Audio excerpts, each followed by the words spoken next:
Hello, my name is Lidia Borrero. I'm the Schools of Excellence Coordinator at Colegio Nueva Granada, the American school in Bogota. And my job basically is to assist our director in the school improvement process and accreditation.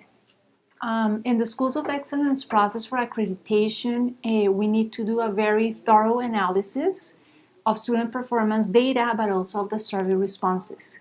And the dashboard has allowed us to segregate information to a very, very deep level of detail to better make meaning of that information and to inform our action plans.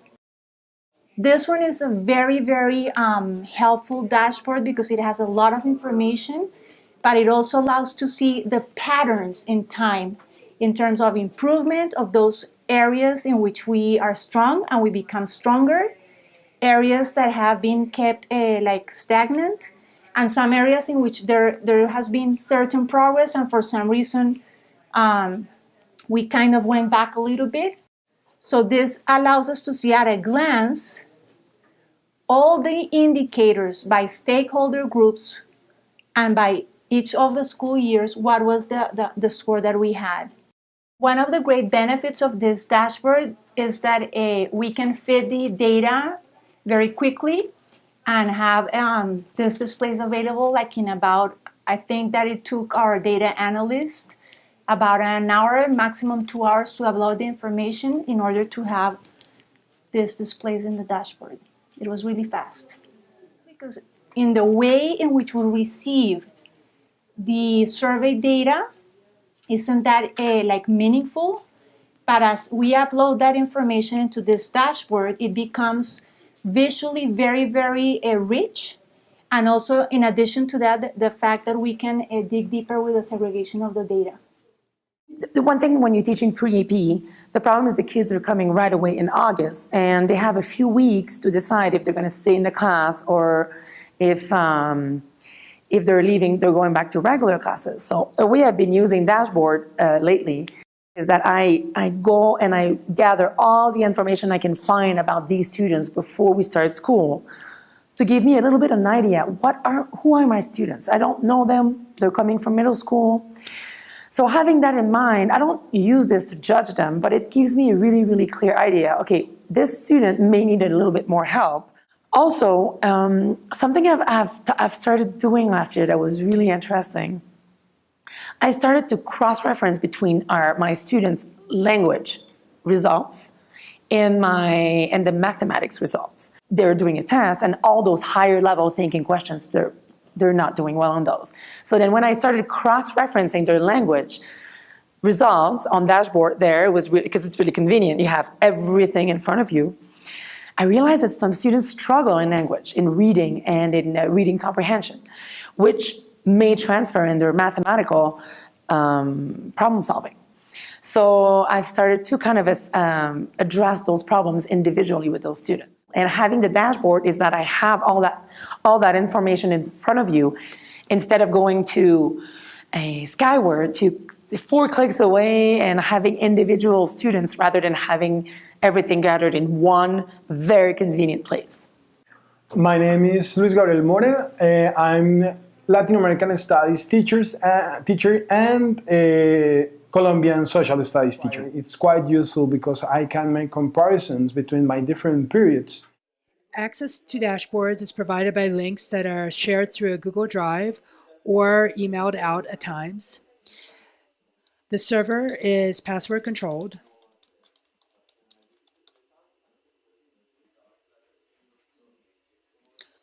Once the start screen is up, a teacher can choose themselves through the filter menu. Also, a course that they teach. And then here, since the purpose of this exercise is to demonstrate the average scores of the benchmarks for each section, we don't filter to a particular period, and instead we leave it alone. Here, what we see is that each color represents a section that Luis teaches, and what we're seeing is the average grade of the students for each of the benchmarks, which are separated out at the formative level and the summative level and final exam. We can use the filters here to make the screen less crowded. So now we're looking just at the formative level, which are the benchmarks that have been assessed. And to get more information, we can click on a particular bar to get a roster, which shows us that each student and the number of times that that benchmark has been assessed for them. We can hover over a bar to get more information about it. By the very first part wasn't, but after you start to come and go with the software, everything comes easier because you start to know it. It's very friendly with the user. I am the HR System Management Administrative Assistant. I start to work with Olga when I need to make some reports for our ESOP quality program.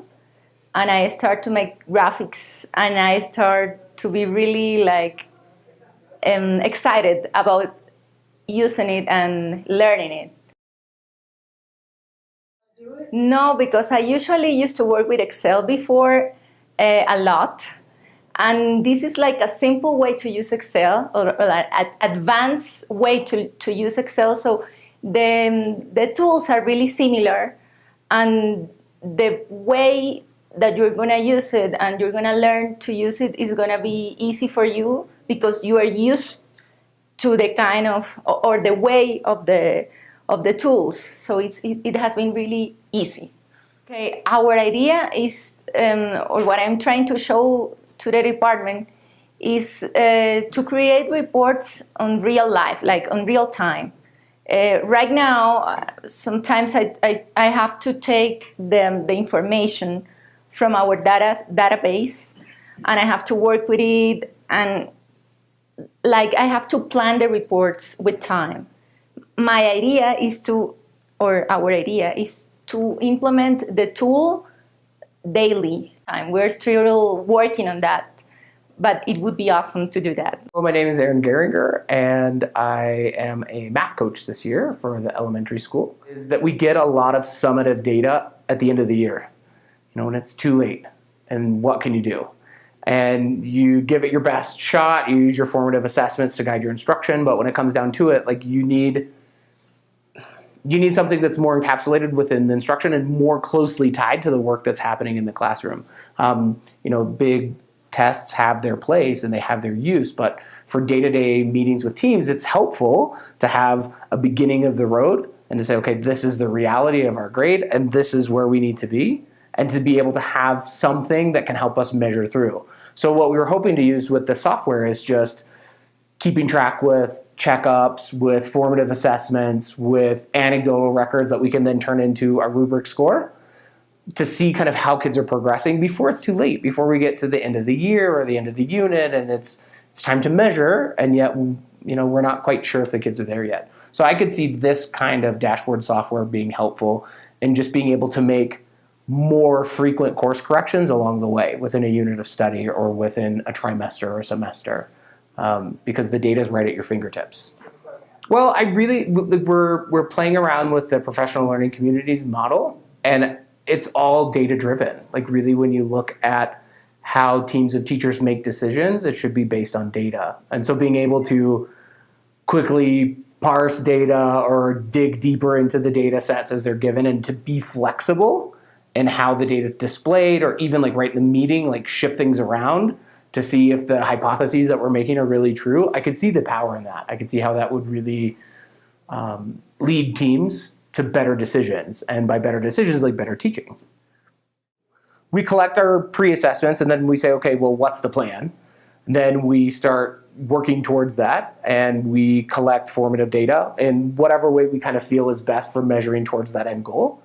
And then we take that data, and we've been using Google and spreadsheet software, and the coaches have actually been sitting down and crunching the numbers for that formative assessment and then looking at that by class, which is, it's okay. It's not a bad way to do business, but I feel like it's really inflexible. However you put the data in, that's how it stays, and it's stuck that way. And if you need to look at it in a different way or look at it within a different part of the rubric, then you're stuck. You get to start all over and try it again. And then with the next formative assessment, it's the same thing. So it kind of locks you in a bit as to what you can do, because you have to build it every time from scratch. Even if you copy something from a previous assessment, they're always different. Whereas I think with this dashboard software, it's easier to take that raw data as different as it is and have the software do the work for you, where I don't have to do it so much. And that saves me time in the long run and teachers too.